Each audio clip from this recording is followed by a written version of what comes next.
The alert klaxon shattered the quiet hum of Harmony's dream, sending vibrations through the deck plates beneath Major Theo Harrison's boots. He steadied himself against the corridor wall as the ship lurched violently to port, emergency lights bathing everything in crimson. "Atmospheric breach in sectors 3 through 7, announced the ship's AI in its maddeningly calm voice. "All personnel, secure emergency gear." Theo's combat instincts kicked in immediately. This was no accident. The distinctive purple glow of plasma fire through the viewport confirmed his suspicions. "Vorak attack vessels," he muttered, already reaching for his sidearm. The interplanetary war had ended 15 years ago. But the scars it left across human civilization were still raw. Humanity had earned its reputation for tactical flexibility in that bloody conflict, developing unconventional warfare methods that larger, more powerful species couldn't anticipate. But now, in 2374, the human empire was extending an olive branch to the Vorak Empire, the dominant power controlling half the galaxy through sheer military might. Harmony's dream carried Ambassador Cross, the Federation's most optimistic diplomat, to negotiate peace in the neutral zone between the Proxima and Thalia systems. Theo had privately questioned the wisdom of such negotiations. The Vorak understood only one language: strength. Any gesture of peace would be interpreted as weakness. "Major Harrison!" Sergeant Major Reyes sprinted down the corridor, her combat armor already engaged, the neural pathways glowing blue along its contours. "Ambassador Cross is requesting immediate escort to the emergency pods." Theo nodded sharply. "Status report?" 3 Vorak destroyers," Reyes replied, her dark eyes flashing with barely controlled anger. "They came out of nowhere. Our shields are down to 20%. This wasn't a chance encounter, sir. They were waiting for us." "A deliberate ambush," Theo concluded, his jaw tightening. So much for diplomatic overtures. They double-timed it to the ambassador's quarters, where Cross was frantically gathering diplomatic files. The tall, slender man looked up as they entered, his silver hair disheveled, but his composure remarkably intact. "Major, I need you to maintain defensive positions only," Cross instructed, tucking a data crystal into his breast pocket. "No offensive maneuvers. We cannot jeopardize this peace mission by appearing hostile." Theo stared at the ambassador in disbelief. "Sir, with all due respect, they fired first. They're actively trying to destroy this vessel." "Perhaps it's a misunderstanding," Cross replied, his voice steady, but his hands betraying a slight tremor. "Cultural differences in approach protocols." Another blast rocked the ship, cutting off the ambassador's rationalization. The lights flickered ominously. "Primary propulsion offline," announced the AI. "Hull integrity at 47% and falling." "Sir," Theo insisted, "we need to evacuate now and return fire to cover our retreat." Cross hesitated, then nodded reluctantly. "Evacuate, yes, but maintain peaceful posture. That's a direct order, Major." Theo bit back his protest. 15 years of military service had taught him when to argue and when to comply, regardless of his personal opinion. "Yes, sir. Reyes, take point. I'll cover our 6. They moved swiftly through the deteriorating vessel, Ambassador Cross between them. Crew members rushed past, some wounded, others helping the injured toward escape pods. The ship groaned around them, metal and composite materials stressed beyond their tolerances. "Almost there," Reyes called back, gesturing toward the escape pod bay ahead. The explosion came without warning. A section of ceiling collapsed in a shower of sparks and twisted metal. When the dust cleared, Theo found himself separated from Reyes and the ambassador by an impassable barrier of debris. "Reyes!" he shouted over the comm. "Status?" "We're okay," her voice crackled back. "Ambassador's unharmed, but there's no way to clear this blockage." Theo made a quick calculation. "Get to the pods. I'll find another route." "But, sir—" "That's an order. Sergeant Major, Get the ambassador to safety. Theo turned and sprinted back the way they had come, seeking an alternate path. The ship was dying around him, systems failing in cascading sequence. He made it to an auxiliary evacuation point, but as he prepared to launch the escape pod, the ship's sensors detected Vorak boarding parties. They were hunting survivors. Making a split-second decision, Theo abandoned the pod and moved toward the boarding party's location. He wouldn't go down without ensuring the ambassador's escape. If he could delay the Vorak, create a distraction. The first Vorak warrior he encountered stood nearly 8 feet tall. Reptilian features, set in a permanent snarl beneath an ornate battle helmet. Theo fired 3 precise shots, aiming for the creature's exposed neck, a known vulnerability in Vorak physiology. The warrior collapsed with a guttural howl. More appeared behind the fallen one. Theo continued firing, retreating strategically toward the ship's core. Each shot found its mark, but there were too many of them. For every Vorak he dropped, 2 more appeared. A blast caught him in the shoulder, spinning him around. Pain lanced through his arm, but combat stimulants from his suit kept him functional. He emptied his weapon at the advancing warriors, then switched to his backup pistol. Pods 4 through 7 successfully launched, announced the ship's AI, its voice now distorted by damage to the communication systems. Good. The ambassador was away. Mission accomplished, at least partially. Now, Theo just needed to survive long enough to escape himself. That hope died when he rounded a corner and found himself facing 6 Vorak warriors, weapons leveled at his chest. Behind them stood a figure that made Theo's blood run cold, a Vorak commander, distinguished by the gleaming black armor and skull-like helmet that completely obscured its features. "Surrender, human," the commander's voice rasped through a translator. "Or die where you stand." Theo raised his weapon, prepared to make his final stand, but a stun blast from behind caught him unawares. As consciousness faded, his last thought was of his sister back on Earth, and the promise he'd made to return. When Theo regained consciousness, the familiar hum of Harmony's dream was replaced by the low, pulsing throb of Vorak technology. The air carried a metallic tang that burned his nostrils. He lay on a hard surface, arms and legs bound by energy restraints that hummed against his skin. "The warrior awakens," observed a voice, speaking flawless English without translation assistance. Theo's vision cleared gradually, revealing a dimly lit chamber dominated by a raised dais. Upon it sat a figure that defied his expectations. Not the brutish commander who had captured him, but a woman, if that term could be applied to a Vorak. She was tall and powerfully built, her scaled skin a deep, iridescent blue that caught the light as she moved. Unlike the battle-armored warriors, she wore a form-fitting suit of some material that resembled liquid metal, with a cape of crimson that cascaded from her shoulders. Most striking were her eyes, vertical pupils set in amber irises that studied him with unnerving intensity. "I am Selena, Queen of the Vorak Dominion," she announced, rising from her throne with fluid grace. "And you are Major Theo Harrison of the Human Federation Marine Corps, personal guard to Ambassador Cross." Theo remained silent, assessing his situation. He was aboard a Vorak fortress, likely on one of the dead moons that orbited the gas giant in the neutral zone. His combat suit had been removed, leaving him in his basic undergarments.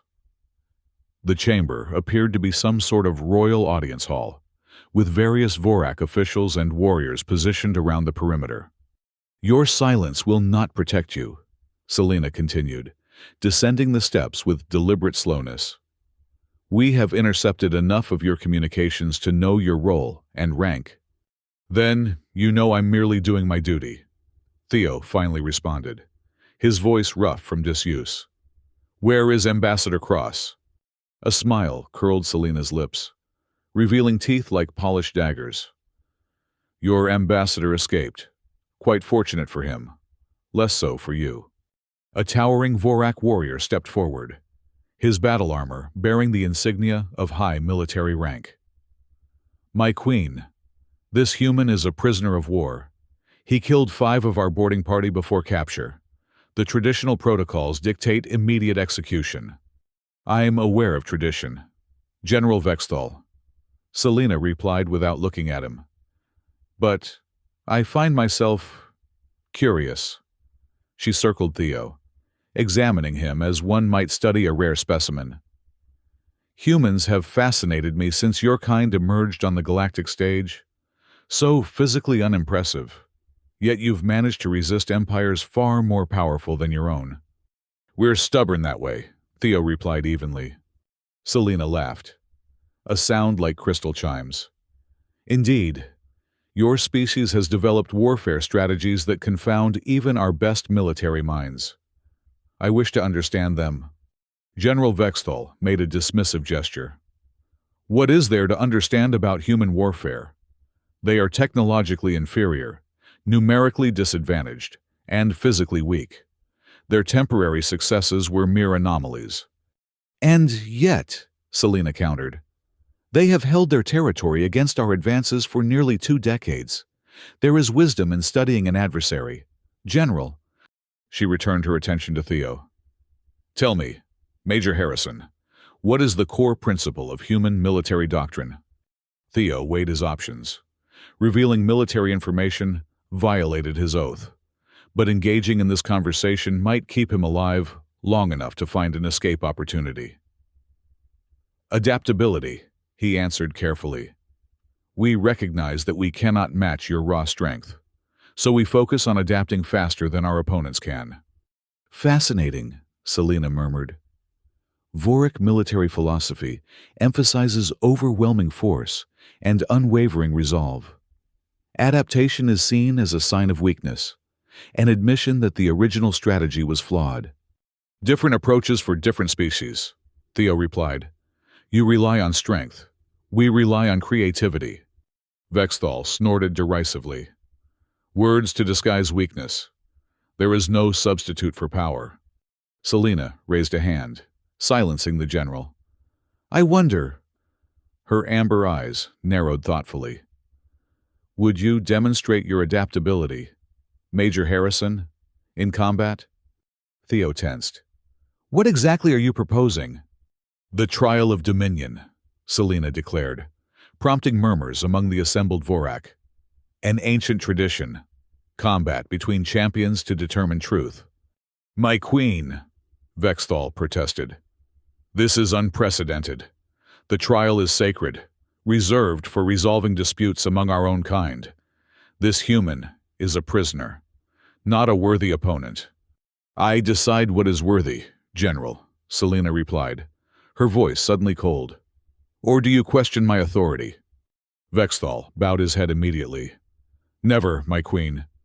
From the shadows at the edge of the chamber stepped another figure, a Vorak dressed not in armor, but in flowing robes adorned with arcane symbols. His scales were pale, almost white, marking him as a member of the priest caste. "The sacred texts speak of such a moment," the priest intoned, his voice carrying a hypnotic quality. "I, High Priest Corvin, have studied the prophecies. When the stars align in the pattern of the hunter's blade, a champion from beyond our dominion shall face the sovereign in combat.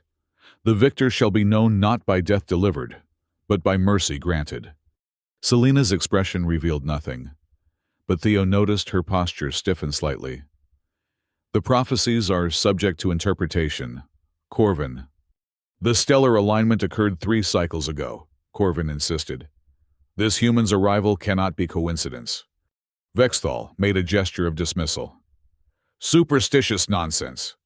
The human should be executed as tradition demands." Selena raised her hand again, commanding silence. "The trial of dominion will proceed. Prepare the arena of truth." She fixed her gaze on Theo. "Rest, human. You will need your strength." As guards led Theo away, he caught a final glimpse of the Vorak Queen. For an instant, beneath her regal composure, he thought he detected something unexpected: uncertainty. In the holding cell, Theo paced restlessly, his mind racing through scenarios and possibilities. The energy barrier containing him hummed with deadly potential. Touch it, and he'd receive a shock sufficient to stop his heart. Beyond it stood two Vorak warriors, their expressions impassive. "What exactly is this trial of dominion?" he asked one of them. The guard regarded him silently for a moment before responding. "Combat to submission or death. The Queen has never been defeated. And if, hypothetically, someone did defeat her?" "Impossible," the guard stated flatly. "But if it happened?" The guard shifted uncomfortably.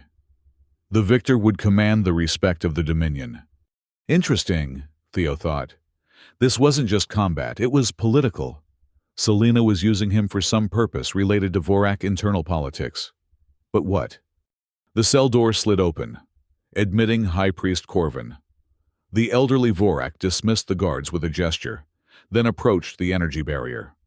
"You are troubled, human," Corvin observed. "Being forced into gladiatorial combat tends to have that effect," Theo replied dryly. Corvin's lips curved in what might have been a smile. "The trial is more than combat. It is revelation." "Revelation of what?" "Truth," Corvin answered simply. "Each participant reveals their true nature in the arena. Some find glory in strength, others in cunning. The wisest find it in restraint." Theo studied the priest carefully. "You seem to be suggesting I should lose." "I suggest nothing," Corvin replied. "I merely observe that victory takes many forms. Not all of them obvious." He tilted his head curiously. "Tell me, Major Harrison, what awaits you if you return to your people?" The question caught Theo off guard. "My duty, my family." He thought of his sister Liana, of the small house near the Pacific coast where she was raising her daughter alone after her husband died in a colonial uprising. "I made promises I intend to keep." "Ah, promises," Corvin nodded approvingly. "The binding threads of civilization. We Vorak hold promises sacred as well, though few outsiders know this." He gestured toward the guards, standing beyond earshot. "They see only our strength, our conquests. They do not understand that every Vorak campaign begins with a promise, to expand our dominion, to honor our ancestors, to uphold our ways." "Your ways include subjugating other species," Theo pointed out. "As we were once subjugated," Corvin replied. "Surprising, Theo. Before we became conquerors, we were the conquered. Our history spans millions of years. Human. We have been both predator and prey. And now? Now we stand at a crossroads." Corvin's pale eyes seemed to look beyond Theo, into some distant future. "The prophecies speak of transformation, change approaches, whether we embrace it or resist." Before Theo could press further, the door slid open again, admitting General Vexthal and 4 heavily armed guards. "Enough mysticism, priest," Vexthal growled. "The arena awaits." Corvin bowed slightly and retreated, but not before giving Theo a meaningful look. "Remember, Major Harrison, true victory may not wear the face you expect." The arena of truth was unlike anything Theo had imagined. No crude coliseum or primitive fighting pit, but a technological marvel. The circular space was enclosed by energy fields that shimmered with rainbow hues, reacting to the movements of those within. The floor itself seemed alive, shifting subtly underfoot, its color changing from deep blue to vibrant purple as Theo was led to the center. Around the perimeter, elevated seating accommodated hundreds of Vorak spectators, military officers, government officials, and what appeared to be aristocracy, judging by their elaborate attire. They watched in silence as Theo took his position, their collective focus creating an almost palpable pressure. "The human champion enters the sacred circle," announced an unseen herald, voice reverberating throughout the arena. "He stands before the Dominion, body and spirit laid bare." Theo had been provided simple combat attire, a fitted bodysuit that offered minimal protection while allowing maximum mobility. In his hand, he held a Vorak battlesword, its blade seemingly composed of liquid metal that shifted and rippled with his movements, adapting to his grip and balance needs. The sovereign approaches. All hail Queen Selena, conqueror of worlds, guardian of the sacred flame, 18th of her line. The crowd rose as one as Selena entered from the opposite side of the arena. She had abandoned her royal regalia for combat attire, similar to Theo's, though hers bore intricate patterns that glowed with internal energy. Her weapon, identical in appearance to his, moved like a living extension of her arm as she approached the center. "The trial of dominion is a sacred tradition," the herald continued. "Through combat, truth is revealed. Through struggle, destiny is fulfilled. There are no rules beyond these. Combat continues until submission or death. No outside interference is permitted. The judgment of the arena is final and binding upon all who witness it." Selena met Theo's gaze across the short distance that separated them.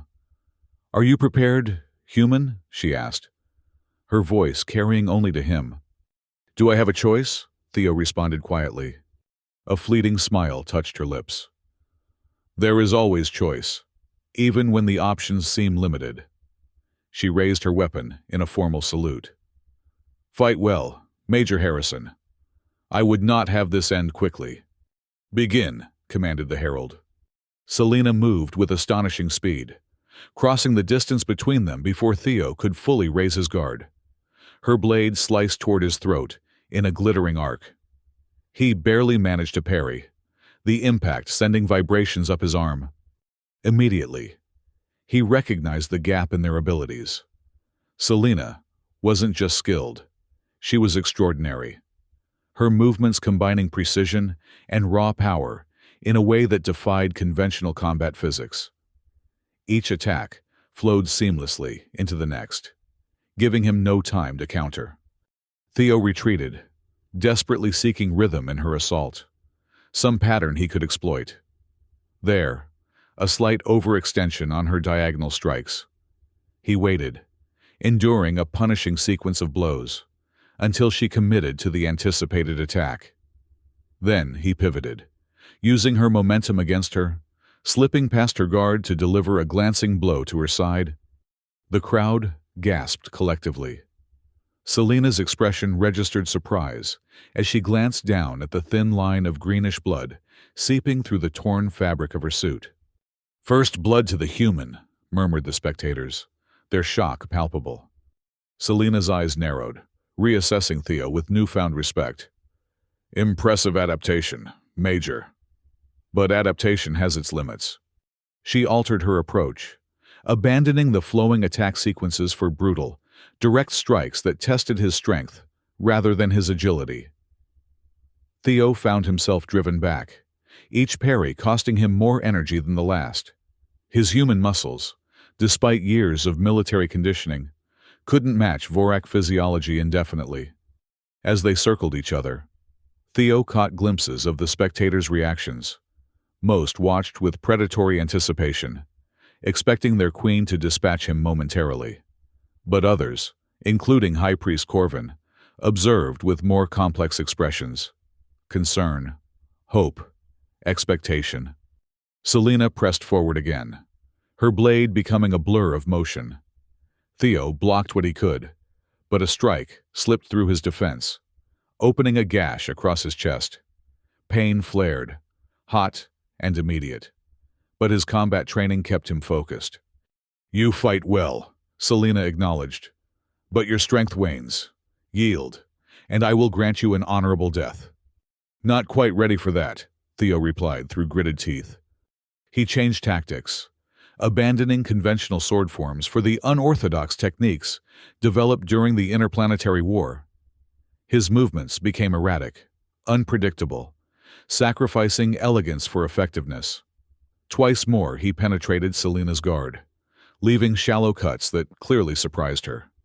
The arena floor beneath them shifted colors rapidly now, responding to the intensity of their combat, cycling through deep reds and vibrant golds. The energy barriers containing them pulsed in rhythm with their heartbeats, creating a hypnotic visual effect for the observers. Fatigue began to take its toll on Theo. His reactions slowed fractionally, allowing Selena to land another strike, this one across his shoulder, deeper than the first. He stumbled, nearly losing his footing on the reactive surface. Selena paused, allowing him to regain his balance. "Your species values life highly," she observed. "Yet you risk yours here, when submission would spare you further pain." "Some things are worth pain," Theo answered, straightening with effort. "Principles, promises." "Principles," Selena repeated, as if tasting an unfamiliar concept. "The Vorak have one principle: strength deserves dominance." "And if strength fails?" Theo challenged. Something flickered in her eyes. Doubt, perhaps. "It does not fail. It cannot." She attacked again, but with less certainty in her movements. Theo seized the opening, executing a complex maneuver that ended with his blade pressed against her throat. For a heartbeat, they stood frozen in that position, Theo controlling the killing edge, Selena motionless beneath it. The arena fell deathly silent. No Vorak had ever seen their queen at another's mercy. Theo could end it now. One swift motion would sever the major blood vessels in her neck. Victory, survival, return to his people, to Liana and her daughter, to his duty. Yet something held him back. Corvan's words echoed in his mind. True victory may not wear the face you expect. In that crystalline moment of decision, Theo saw beyond the immediate battle to its consequences. Kill Selena, and he would confirm everything the Vorak believed about the necessity of lethal force. But if he chose differently? He lowered his weapon and stepped back. "I yield," he declared, his voice carrying across the stunned arena. "What?" Selena's composure cracked for the first time. "You had the killing position." "Yes," Theo agreed, "and I choose not to use it." "This is not how the trial works," she hissed, bewilderment evident in her expression. "One must fall." "Perhaps it's time for new traditions," Theo suggested quietly. High Priest Corvan stepped forward, his pale robes gleaming in the arena's light. "The prophecy fulfills itself before our eyes," he announced. "The victor shall be known not by death delivered, but by mercy granted." General Vexthal surged to his feet. "This is sacrilege. The human mocks our sacred traditions." "No," Corvan countered. "He illuminates their true meaning. Strength without wisdom is merely brutality. The human demonstrates both strength and wisdom, qualities worthy of the highest respect in Vorak tradition." Selena stood motionless, her gaze locked on Theo. For several heartbeats, she seemed caught between fury and fascination.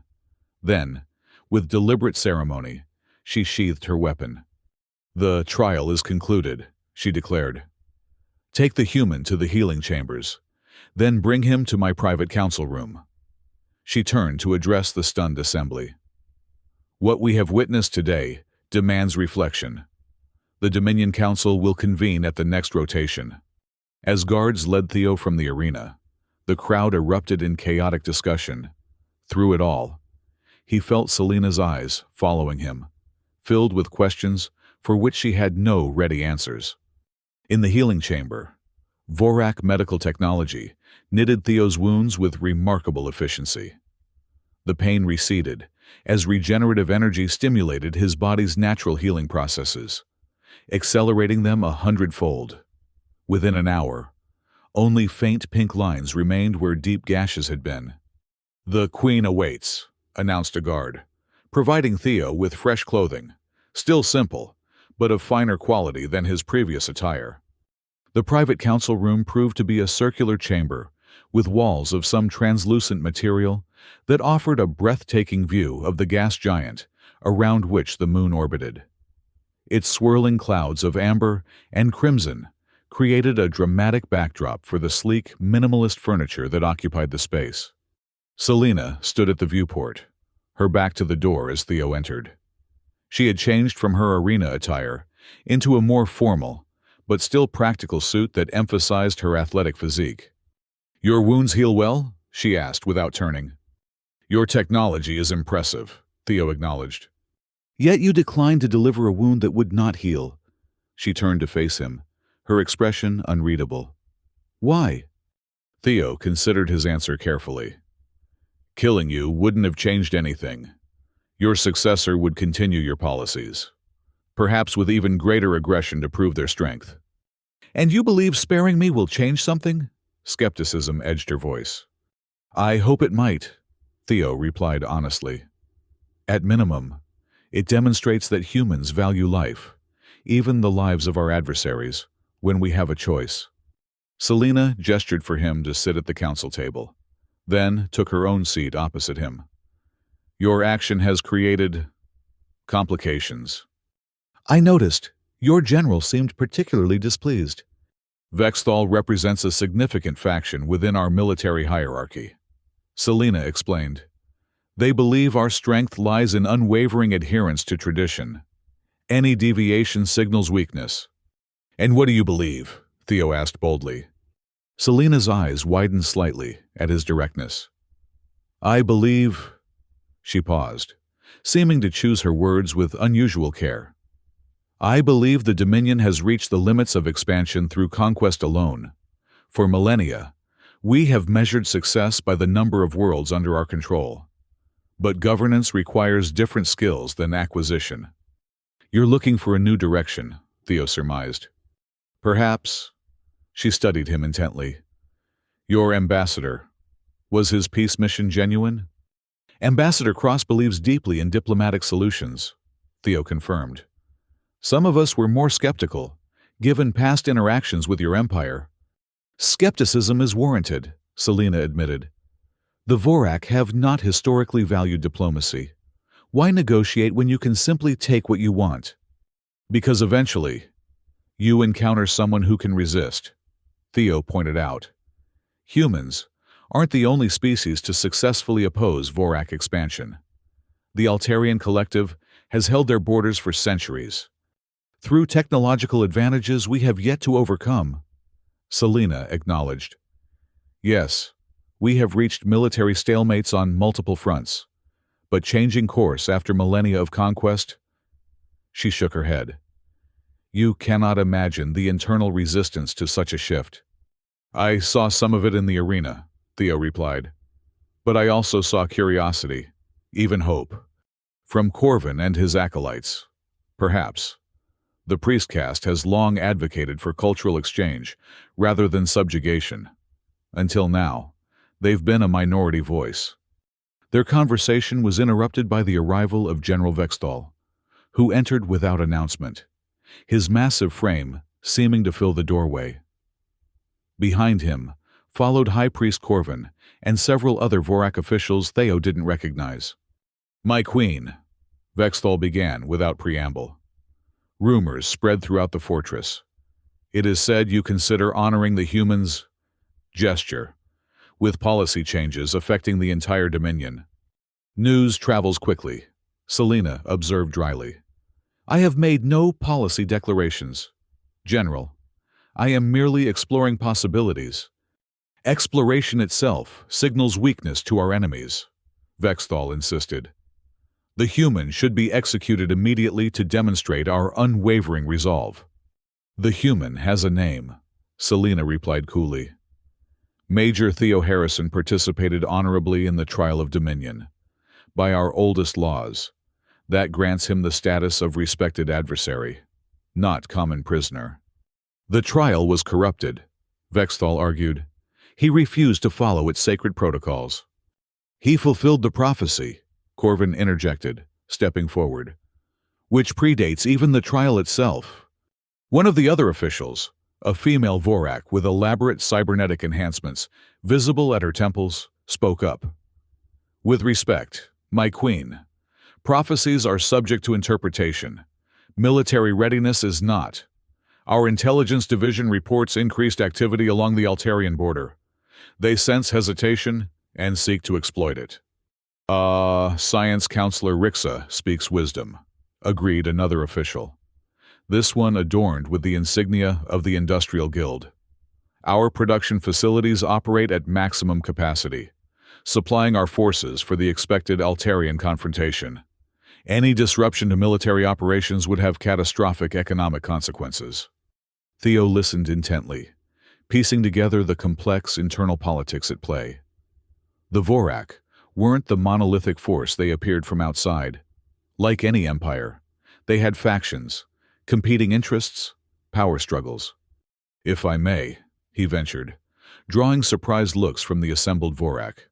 "On Earth, we have a saying: peace is not merely the absence of war, but the presence of justice, of law, of order.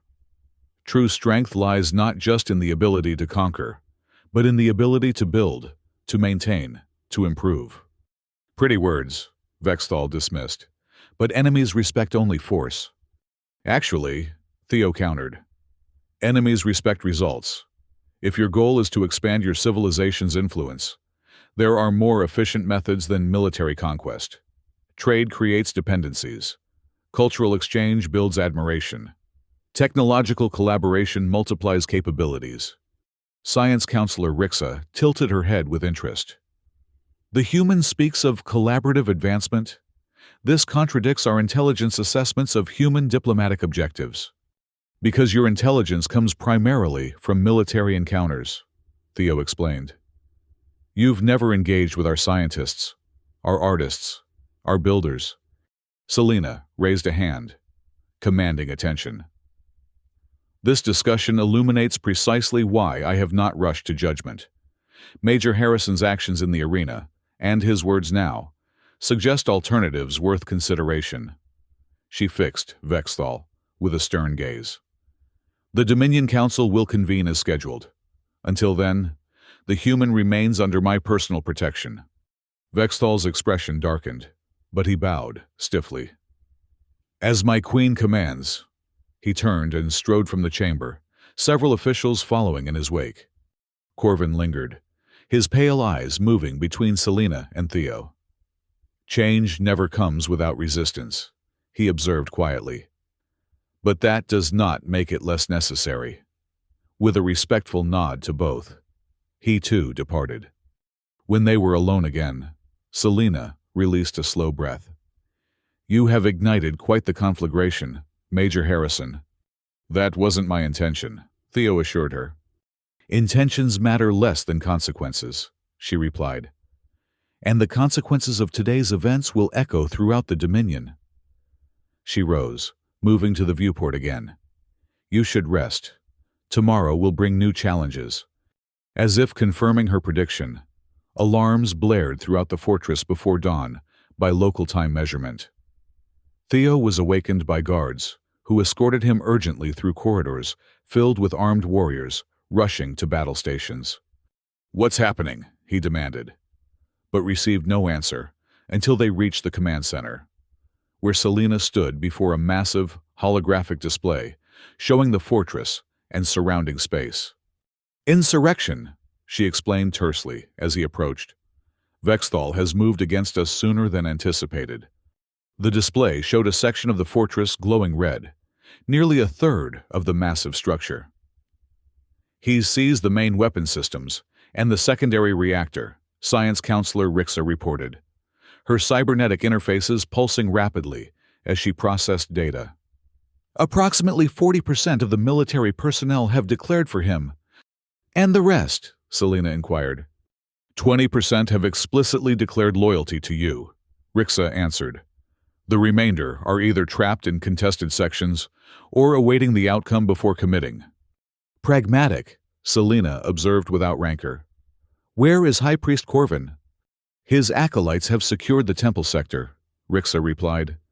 "They offer sanctuary to those loyal to the throne." Theo studied the tactical display.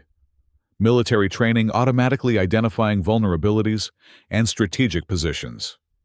"He's making a classic error," he noted, pointing to a corridor junction. "Overextending his lines here while leaving his command post inadequately defended." Selena glanced at him sharply. "You would advise me on defeating my own general?" I'd advise anyone against unnecessary bloodshed, Theo replied. These are your people, regardless of which faction they support. And this, he gestured at the display, didn't have to happen. You believe this is your fault? Selena asked, her tone unreadable. I was the catalyst.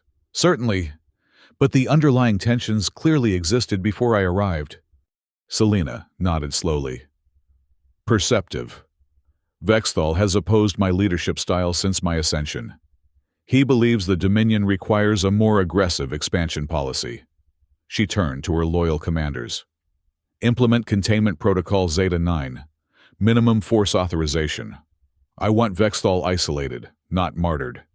As her officers rushed to comply, Selena led Theo to a smaller tactical station. What would you do in my position? She asked quietly. The question surprised him. You're asking a human for military advice against your own people? I'm asking a trained observer with no pre-existing loyalties for perspective, she clarified. Sometimes distance provides clarity. Theo considered carefully. I'd focus on isolation and communication. Cut off Vexthal from potential supporters by demonstrating your strength without brutality. Address the fortress directly. Remind them that you're undefeated in the trial of Dominion, that you've led successful campaigns, that your leadership has merit. And if that fails, then you still have military options, but exercising them becomes clearly defensive rather than oppressive. Selena studied him for a long moment, then nodded. Activate fortress-wide communication, she ordered a nearby technician. The technician hesitated. My queen, General Vexthal has compromised the primary communication array.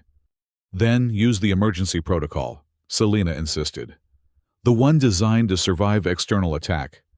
Within moments, she stood before a projection device. Her image and voice would be transmitted to every section of the massive fortress. Warriors of the Dominion, she began, her voice resonant with authority. General Vexthal has chosen the path of insurrection, claiming to defend our traditions while violating the most sacred among them, loyalty to the throne. I have defeated all challengers in the trial of Dominion, earning my right to rule. Those who support Vexthal's rebellion place personal ambition above Dominion unity. She paused, then continued with measured words. Yet, I recognize the concerns that drive this conflict. Our empire stands at a crossroads. For millennia, we have expanded through conquest alone. Now we face boundaries that force requires more to overcome than we can afford to expend. Wisdom demands we explore new paths to greatness. Another pause. Longer this time. I will address the full Dominion Council on these matters. All voices will be heard, all perspectives considered. But first, order must be restored. I call upon all loyal warriors to contain this insurrection with minimal bloodshed. General Vexthal himself I would speak with directly, as befits his rank and service. When the transmission ended, Selena turned to find Theo watching her with newfound respect. Well spoken, he acknowledged. We shall see if it was well received, she replied. The answer came within hours. Vexthal's support began to erode as her message resonated throughout the fortress. Warriors who had joined his cause more from uncertainty than conviction returned to their posts. Others, trapped in contested sections, actively turned against the insurrectionists. By the time Selena led a contingent of elite guards to Vexthal's command post, his once formidable force had dwindled to a handful of die-hard supporters. The general himself stood proud and defiant as Selena entered, his massive frame tense with barely contained fury. Vexthal, Selena addressed him without title. You stand guilty of high treason against the throne. I stand guilty of defending our ways against corruption, he retorted. This human has poisoned your mind with weakness disguised as wisdom. The human showed me an alternative to endless conflict, Selena corrected. One worth exploring, if not necessarily adopting wholesale. There is no alternative to strength, Vexthal insisted. Surrender to any other path leads to extinction. Have you forgotten our history? How the ancients nearly wiped us out before we learned to fight back? I forget nothing, Selena replied sharply, including the cost of our current path. How many warriors do we lose in each new conquest? How many resources diverted to military needs that could serve our people otherwise? The Dominion has more vessels than schools, more weapons than hospitals. Vexthal's expression revealed genuine shock. You would weaken our military. I would balance our priorities, Selena clarified. Strength will always matter. But so does wisdom. So does advancement. So does the well-being of our people beyond mere territorial control. She gestured, and guards moved forward to restrain the general. You will be confined until the council determines your fate. Your service record will be considered alongside your treason. As they led Vexthal away, he locked eyes with Theo. This isn't over, human. The Dominion wasn't built by the weak-willed and won't be sustained by them either. When he was gone, Selena's rigid posture relaxed slightly. He's right about one thing, she admitted to Theo. This isn't over. Today's crisis is contained, but the underlying conflict remains. Change never comes easily, Theo replied, echoing Corvin's earlier observation. No, Selena agreed, but perhaps it comes necessarily. In the days that followed, Theo found himself in the unprecedented position of advisor to the Vorak Queen. Selena involved him in planning sessions for the upcoming Dominion Council, seeking his perspective on how humans had balanced military and civilian priorities during their expansion period. The fortress itself transformed around them. Areas once dedicated exclusively to military functions were repurposed. A weapons fabrication facility became a prototype medical research center. Training grounds were partially converted to educational spaces, where young Vorak could learn more than combat techniques. Not all the changes proceeded smoothly. Economic disruption followed the shift in priorities. Warriors trained only for battle struggled to adapt to new roles. Conservative factions voiced increasingly vocal opposition to what they termed dangerous experimentation. Throughout it all, Selena demonstrated a resilience and adaptability that surprised even Theo. This fearsome warrior queen, raised in a culture that valued strength above all else, revealed an unexpected capacity for nuance and reconsideration. Your people are more adaptable than I expected, Theo commented one evening as they reviewed progress reports in her private council chamber. Necessity drives adaptation, Selena replied. Even the most tradition-bound among us recognize that our conventional strategies have reached their limits. She set aside a data tablet with a sigh. But recognition doesn't automatically translate to acceptance. These transitions take time, Theo assured her. On Earth, major social shifts often span generations. We may not have generations, Selena admitted, her usual confidence momentarily dimmed. The Altarians press our borders. Other species watch for signs of weakness. Internal factions grow restless. Theo considered her words carefully. Perhaps what you need is a demonstration. Concrete proof that alternative approaches can succeed where traditional methods have stalled. What form would such a demonstration take? A joint human-Vorak initiative, Theo suggested. Something visible, meaningful, with clear benefits to both sides. Selena's eyes lit with interest. Such as? The reconstruction of Harmony's dream, Theo proposed. Transform it from a damaged diplomatic vessel to a symbol of cooperation. Staff it with both human and Vorak personnel on a mission of exploration and mutual assistance to frontier worlds. A powerful symbol, Selena acknowledged. But symbols alone don't feed populations or secure borders. Then make it more than symbolic, Theo pressed. Establish joint research facilities focusing on technologies beneficial to both species. Create trade protocols that leverage the complementary strengths of our economies. Selina studied him with curious intensity. You speak as though you believe in this vision. I do, Theo realized, somewhat surprised by his own conviction. When I first came aboard Harmony's Dream, I was skeptical of Ambassador Cross's diplomatic mission. I saw the Vorak only as adversaries to be contained. Now, he gestured to the fortress around them, to the changes already underway. I've seen what's possible when we look beyond established patterns. A slight smile curved Selina's lips. How ironic. Through combat, we've found common ground. Sometimes we need to confront our assumptions directly before we can move past them, Theo suggested. The conversation might have continued, but a young Vorak aide entered with urgent news. The Dominion Council had been convened ahead of schedule. Conservative factions, concerned by the rapid changes, had forced an early session to address the crisis of direction. It seems our time for preparation has run out, Selina observed, rising with regal composure. Let us see if the Council is ready for transformation. The Dominion Council convened on the royal platform, an ancient ceremonial space atop the fortress's highest spire, open to the void of space but protected by energy fields. It offered a breathtaking panorama of stars, the same stars over which the Vorak had claimed dominion for millennia. Hundreds of Vorak officials arranged themselves according to rank and function. Military commanders in their distinctive armor, scientific advisors with their cybernetic enhancements, industrial guild leaders bearing the insignia of their specialties, and the pale-robed priests led by Corvin. At the center stood the royal dais, elevated above the assembly, where Selina would present her vision.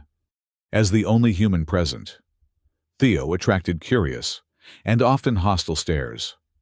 He stood to one side of the platform, technically an observer rather than a participant, yet his presence itself made a statement about Selina's intentions.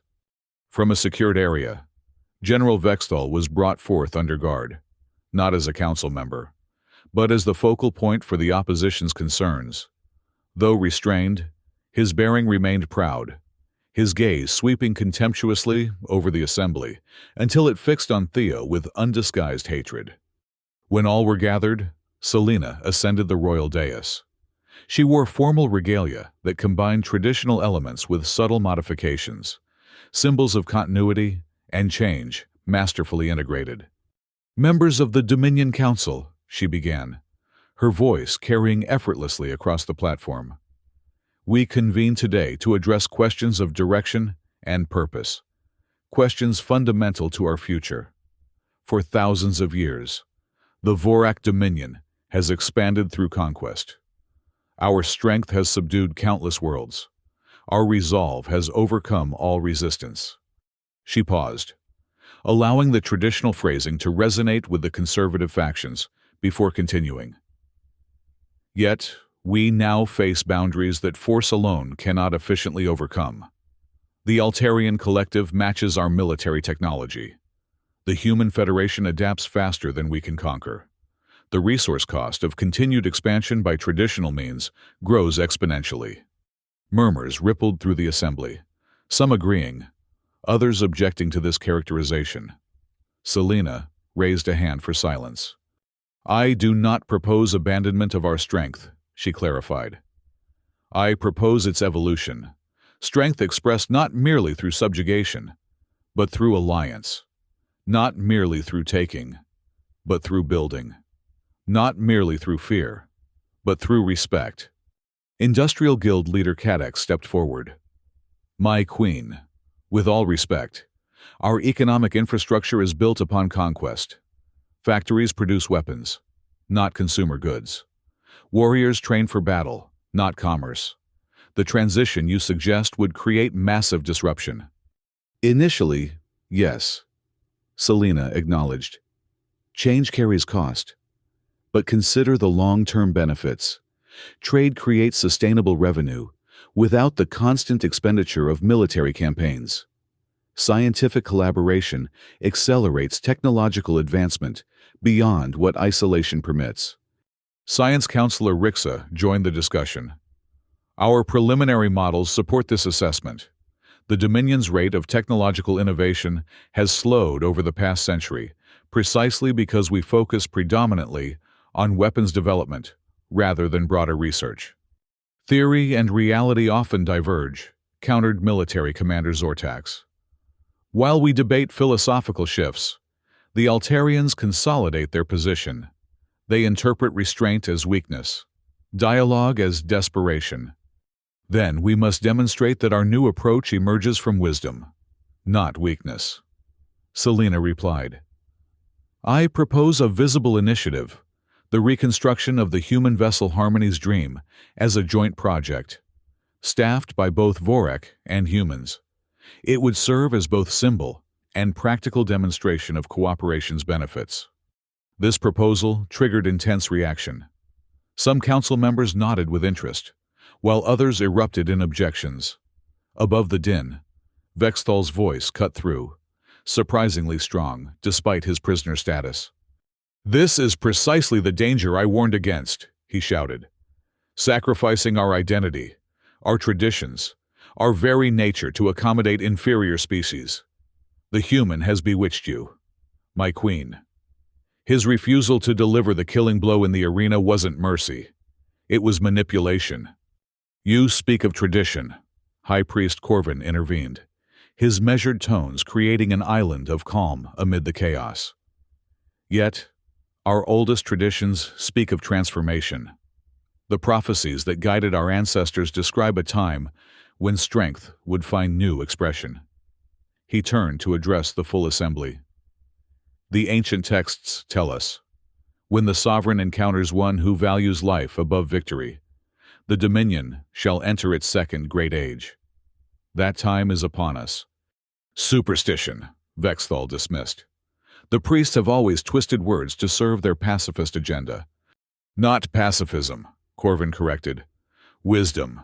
There is a difference between refusing to fight and choosing when fighting serves no purpose. Selena raised her hand again, commanding attention. Enough. The time for theoretical debate has passed. We must decide our course. She surveyed the divided council. I have presented my vision for the Dominion's evolution. Those who oppose it must present a viable alternative that addresses the challenges we face. Silence fell as council members exchanged glances, none immediately volunteering to challenge the Queen directly. Even those who disagreed with her approach recognized the legitimacy of her concerns about the sustainability of endless conquest. In that moment of uncertainty, Theo saw Vexthal tense. The general's guards had grown complacent during the lengthy deliberations, allowing him slightly more freedom of movement than prudence dictated. With explosive speed, born of decades of combat training, Vexthal broke free of his restraints and lunged toward the nearest guard, seizing the warrior's sidearm. For the true Dominion, he roared, raising the weapon toward Selena. Time seemed to slow as Theo processed the unfolding threat.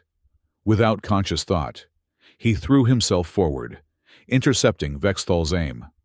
The energy blast caught him in the shoulder, spinning him around but leaving Selena unharmed. Security forces converged on Vexthal immediately, subduing him with overwhelming force. Medics rushed to Theo's side as he collapsed to the platform floor, pain radiating through his body.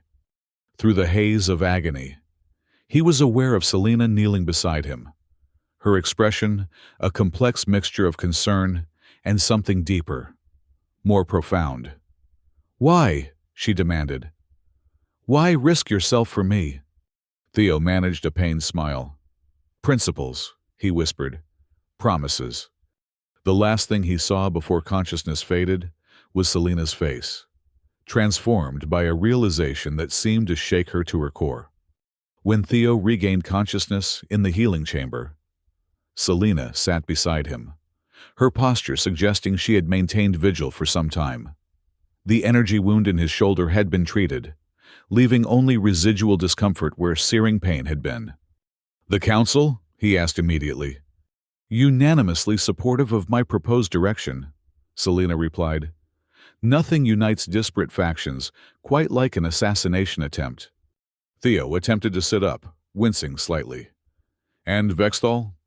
Contained, permanently this time. She helped him adjust his position. His actions revealed the bankruptcy of his philosophy. Even his most dedicated supporters couldn't defend attempted regicide. So your vision moves forward. With remarkable momentum, Selena confirmed. Your intervention provided rather dramatic evidence of your commitment to cooperation. Theo shook his head slightly. I didn't do it for political effect. I know, Selena acknowledged, her voice softening. You acted on instinct. The same instinct that prevented you from delivering the killing blow in the arena. Protection, rather than destruction. Preservation, rather than dominance. She paused, seeming to choose her next words carefully. It's a perspective that challenges everything I was raised to believe, yet I cannot deny its power. Over the following weeks, as Theo recovered fully and participated in the implementation of Selena's new initiatives, he witnessed transformation on a scale he'd never imagined possible. The fortress, once dedicated exclusively to military purposes, diversified its functions. Educational facilities expanded, medical research accelerated, cultural exchange programs developed, initially with human representatives, but gradually including other species as well. Not all transitions proceeded smoothly. Economic disruption caused hardship in sectors previously dependent on military production. Conservative elements continued to resist, though with decreasing effectiveness, as tangible benefits from the new approach began to materialize. The Altarians, initially suspicious of Vorak overtures, gradually engaged in cautious diplomatic exchanges. Throughout these changes, Theo found his role evolving from prisoner to advisor to something more complex, a bridge between species, cultures, and philosophies. His military background provided credibility with Vorak warriors, while his adaptability resonated with those embracing change. Most surprising was his evolving relationship with Selena herself. What began as mutual respect deepened into genuine connection as they navigated challenges together. The warrior queen revealed dimensions beyond the fearsome exterior: intellectual curiosity, dry humor, compassion carefully cultivated despite a lifetime of conditioning against it. 6 months after the trial of Dominion that had changed everything. Theo stood with Selena on the observation deck of the newly reconstructed Harmony's Dream. The vessel had been transformed, incorporating both human and Vorak technology into something greater than either could have created alone. Its mission, exploration combined with humanitarian and diplomatic outreach, represented the tangible embodiment of their shared vision. She's beautiful, Theo commented, admiring the sleek lines of the ship silhouetted against the gas giant's swirling atmosphere. And formidable, Selena added, with a hint of her warrior's pride. Beauty need not come at the expense of strength. A principle your people have always understood, Theo acknowledged.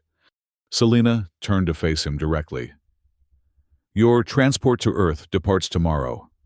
Ambassador Cross has arranged for your official recognition as a diplomatic hero. Your military service record will receive special commendation. And you? Theo asked. What awaits the revolutionary queen?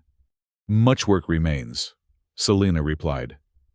The Dominion evolves, but not without resistance. Conservative factions still oppose many changes. Economic transitions create hardship that must be addressed. Diplomatic initiatives with former adversaries require delicate navigation. You'll succeed, Theo said with conviction. You've already accomplished what most would have deemed impossible. Not alone, Selena corrected.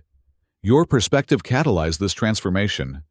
An uncomfortable silence fell between them, heavy with unspoken questions about the future. Their worlds, while no longer in conflict, remained separated by vast differences in physiology, culture, and responsibility. I've been thinking, Theo finally ventured. My military contract ends in 3 months. After that, the Federation will need experienced personnel to staff joint initiatives with the Dominion. Someone who understands both cultures, Both perspectives. Selena's amber eyes studied him intently. You would consider such a position? I would, Theo confirmed. My sister and her daughter are settled now. My promises to them fulfilled. Perhaps new promises can be made. Understanding passed between them.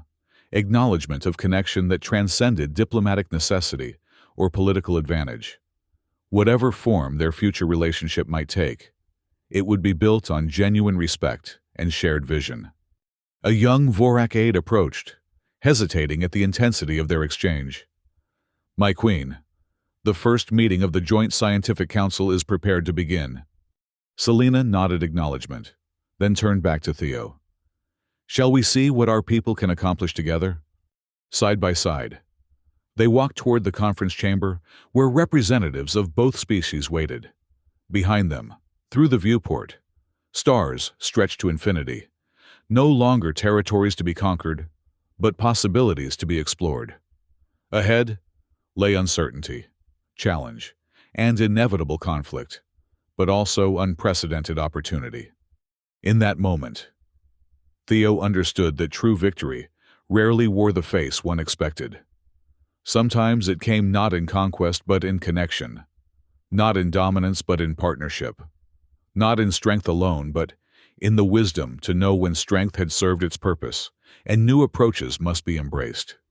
As the door to the conference chamber slid open, revealing expectant faces, both human and Vorak, Selena briefly touched Theo's shoulder, the same shoulder that had intercepted the blast meant for her. The gesture contained no words, required none.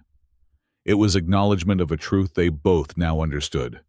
Power existed not just in the ability to destroy, but in the courage to preserve.